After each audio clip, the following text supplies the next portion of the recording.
12046, Program Studi Peternakan, Fakultas Pertanian, Universitas Muhammadiyah Senjai. Baik, kali ini saya akan mempresentasikan jalur metabolisme karbohidrat pada ternak ruminansia untuk memenuhi tugas dari mata kuliah Nutrisi Ternak Ruminansia. Dosen pengampu Ibu Andi Kurnia Armayanti, PT MSI. Baik, menurut Tillman et al. 1991, sebanyak 60-70% pakan ternak ruminansia terdiri dari karbohidrat berupa selulosa, hemiselulosa, dan pati. Selulosa dan hemiselulosa tidak dicerna oleh enzim yang dihasilkan ruminansia, tetapi dicerna oleh enzim yang dihasilkan oleh mikroba rumen. Jadi jika dibedakan dengan ternak monogastrik atau non-ruminansia, terkait metabolisme ternak ini agak sedikit berbeda. Jika pada ternak monogastrik karbohidrat itu kemudian dipengaruhi oleh enzim dan menghasilkan glukosa. Sementara metabolisme glukosa pada ternak poligastrik atau ternak ruminansia yaitu dipengaruhi oleh mikroorganisme rumen. Kemudian hasil akhirnya adalah volatil fatty acid atau VFA atau biasa disebut dengan lemak terbang. Jadi, bagian karbohidrat itu terdiri dari karbohidrat muda larut dan karbohidrat sukar larut. Karbohidrat muda larut itu seperti gula dan pati.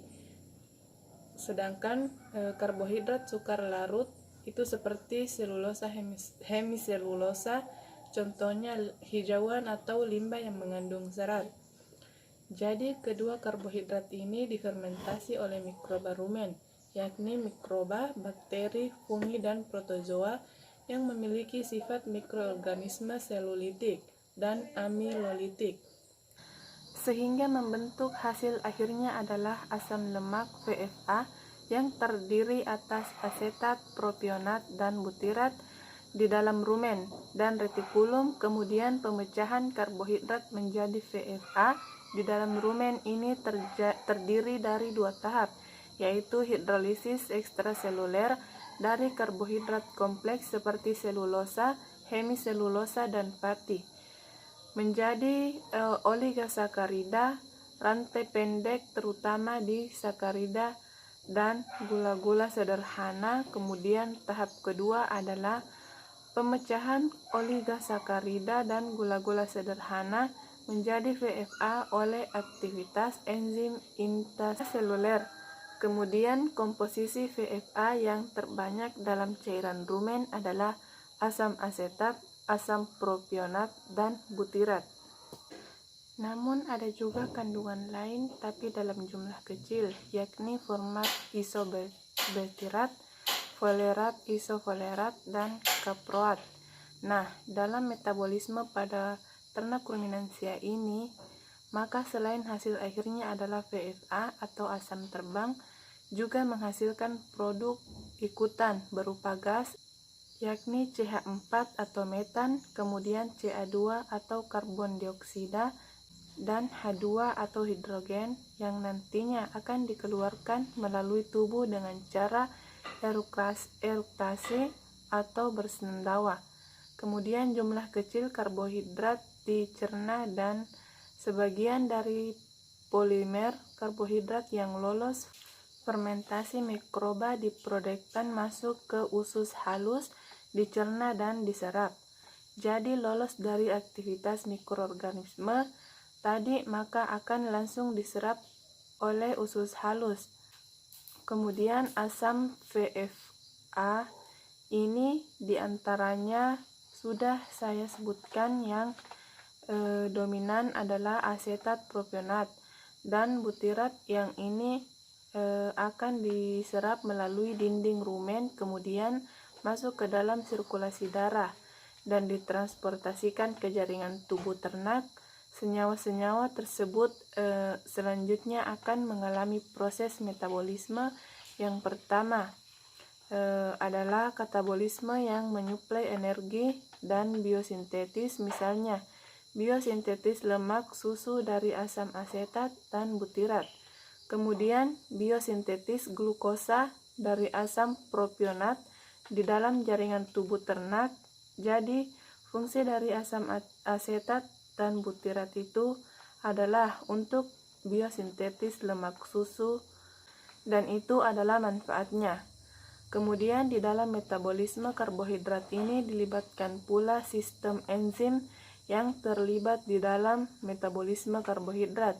Itu dihasilkan dari mikroba rumen, bukan dari ternak ruminansianya, karena ternak ruminansia dapat mensintesis glukosa dan asam propionat di dalam rumen dan fungsinya sebagai energi tidak terlalu besar diharapkan oleh ruminansia. Beda halnya dengan monogastrik. Glukosa adalah sumber energi utama hasil fermentasi. Karbohidrat berupa asam asetat, butirat, dan propionat ini akan lebih spesifikan jika kita memberi pakan ternak dengan pakan yang kaya akan pati atau konsentrat. Kemudian asam asetat adalah VFA yang paling berlimpah di dalam peredaran dan merupakan substrat utama metabolisme sejumlah kecil asetat di metabolisme menjadi CO2 oleh dinding lambung. Kebanyakan diambil oleh jaringan tubuh ternak untuk membentuk asetil CoA yang digunakan dalam siklus sitrat lalu propionat. 30% propionat dimetabolisme oleh dinding lambung menjadi asam laktat. Pembuluh darah lah yang mengandung laktat dan sisa propionat hampir sepenuhnya dipindahkan menuju hati. Dikonversikan menjadi oksaleoasetat dan digunakan dalam siklus Krebs. Bersama asam laktat dikonversi menjadi glukosa yang dilepaskan ke dalam peredaran atau disimpan di hati dalam bentuk glikogen. Propionat adalah satu-satunya asam lemak terbang yang mampu digunakan untuk proses glukogenesis. Kemudian asam butirat, kebanyakan asam ini dimetabolisme atau dikondisikan menjadi keton atau beta hidroks butirat. Selanjutnya dibawa menuju hati dan metabolisme dengan cara yang sama sehingga hasil oksidasi yaitu beta hidroksi butirat akan terdapat dalam peredaran darah dan kemudian siap dimetabolisme oleh jaringan. Baik, itulah hasil penjelasan tentang metabolisme karbohidrat pada ternak ruminansia. Mohon maaf jika ada kesalahan dan semoga apa yang saya sampaikan bisa bermanfaat bagi kita semua. Lebih dan kurangnya mohon dimaafkan. Saya ucapkan terima kasih. Billahi fisabilil haq. Fastabiqul khairat. Assalamualaikum warahmatullahi wabarakatuh.